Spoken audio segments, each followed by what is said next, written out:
Olá, meus queridos! Hoje vamos para o segundo vídeo da série Erros que fazem o advogado perder processo.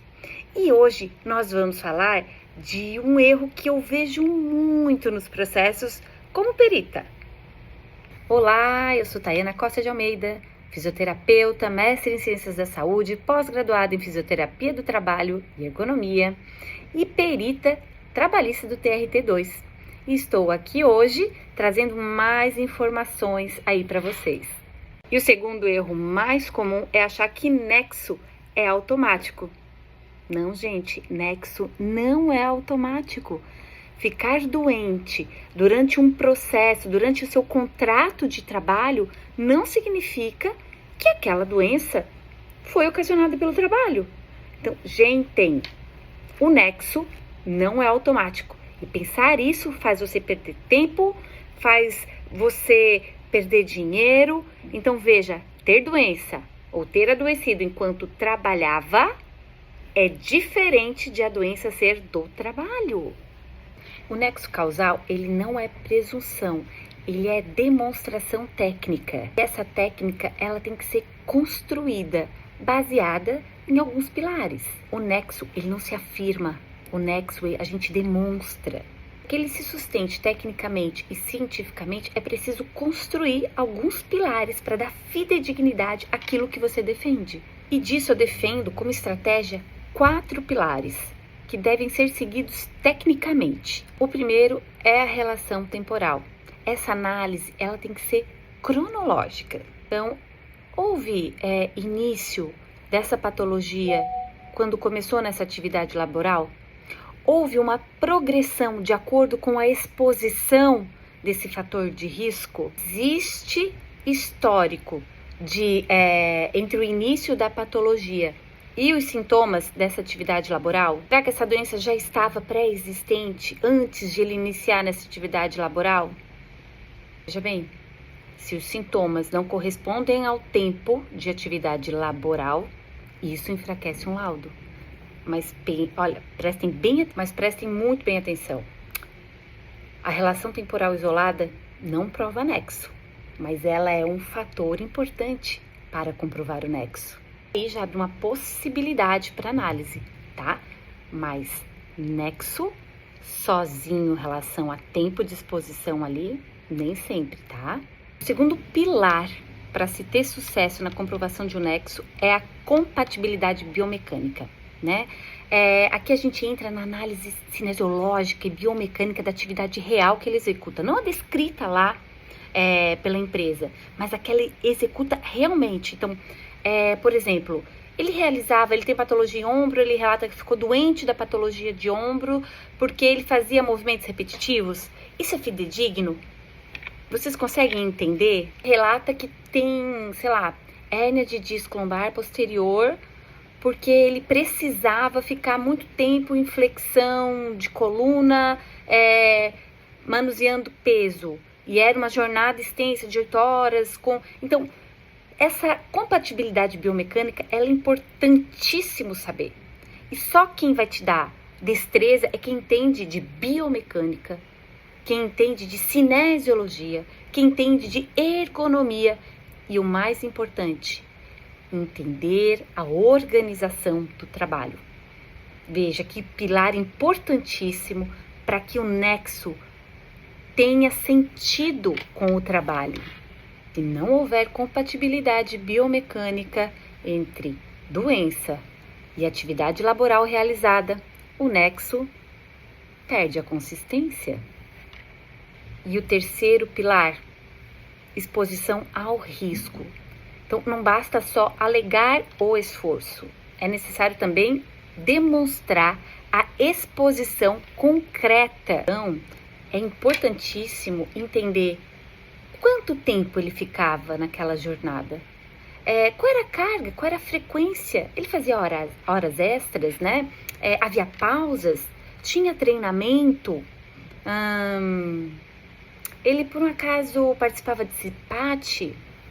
Então, são situações importantes para entender, que até como uma professora minha fala, né, que é a Patrícia, mestre da Escola Ocra, ela sempre fala, tudo começa e termina na organização do trabalho. Então, sem a caracterização correta dessa exposição ao risco, o nexo perde a veracidade, perde a importância. A prova, ela exige descrição técnica da atividade real e não apenas uma narrativa. Então veja, tá aí o pulo do gato para mais uma coisa você pedir lá na petição inicial, que é a perícia ergonômica da atividade, para não se basear só na descrita, que é importantíssimo que o reclamante fale na petição inicial como era a atividade dele, para que você consiga descrever, para que você, através do assistente técnico, coloque nas ISOs, nas NR17, já justificando, e aí o perito já vai com um olhar, né?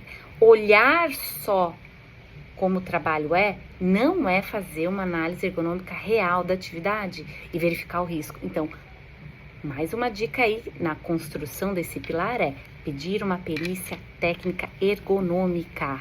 E o quarto pilar, e tão importante quanto os outros três, é ausência de fatores predominantemente externos. A análise causal, ela exige ponderação, né? Existem atividades extralaborais que ele realiza? Ele tem alguma comorbidade? Ele é fumante? É diabético? Pratica atividade física? Joga só o final de semana aquele futebol? Existe uma predisposição genética relacionada a isso? Veja, isso não exclui totalmente a responsabilidade de um nexo causal, mas já são fatores externos que, ao invés de te transformar num sucesso de nexo causal, pode ser um concausal. E aí pode, de acordo com o nível de fatores predominantes externos, vem 25%, 50%, 75% de responsabilidade da empresa. Mas aí a gente é um outro assunto que vem lá da tabela ESC. Se quiserem, escrevam aí ESC, e aí eu faço um outro vídeo falando sobre a importância dela, inclusive até para análise de perda de capacidade funcional do reclamante, tá bom? Um dos erros mais comuns que eu vejo na prática pericial, estou falando aqui dos bastidores de perícia trabalhista, é achar que tempo ativo de trabalho mais um diagnóstico médico é igual responsabilidade da empresa. E não é assim que funciona. A construção, ela parece sedutora, né? Ela é intuitiva, mas do ponto jurídico, ela é muito fraca. O simples fato do trabalhador ter adoecido durante o vínculo do trabalho não gera automaticamente, ou agravado a doença, né? Não gera automaticamente um nexo, nem causal, nem concausal. Isso vale tanto para o trabalhista como para o previdenciário. Gente, num processo trabalhista, a coincidência, eu fiquei doente enquanto eu trabalhava lá, então a culpa é da empresa. Isso é romantizar, é achar que vai dar certo um processo, você vai perder tempo, vai se desgastar à toa, né? Então, é importante ter a prova técnica. É justamente aí que entra a ajuda de um assistente técnico. E veja, não é só um assistente técnico que entende de doença, é um assistente técnico que tenha capacitação científica, que tenha estudo, conhecimento sobre patologia, sobre organização e gestão do trabalho e sobre capacidade funcional. A perícia, ela não parte de presunção, ela parte de análise concreta, correta. E o advogado tem que entender o seguinte, que o perito que está lá avaliando, ele tem que saber não só o CBO da patologia, ele tem que saber a atividade real, ele tem que saber a frequência, a organização do trabalho, ele tem que entender da patologia, ele tem que saber das comorbidades que podem piorar a patologia, e não simplesmente porque está escrito num manual que é uma doença do trabalho, que será uma doença do trabalho, tá? Isso deixa muito frágil o processo. Exatamente aí que o advogado tem que entender que a perícia não é só uma fase protocolar do processo. Entender como ela funciona, entender o que deve ser visto é importantíssimo para que essa fase seja favorável a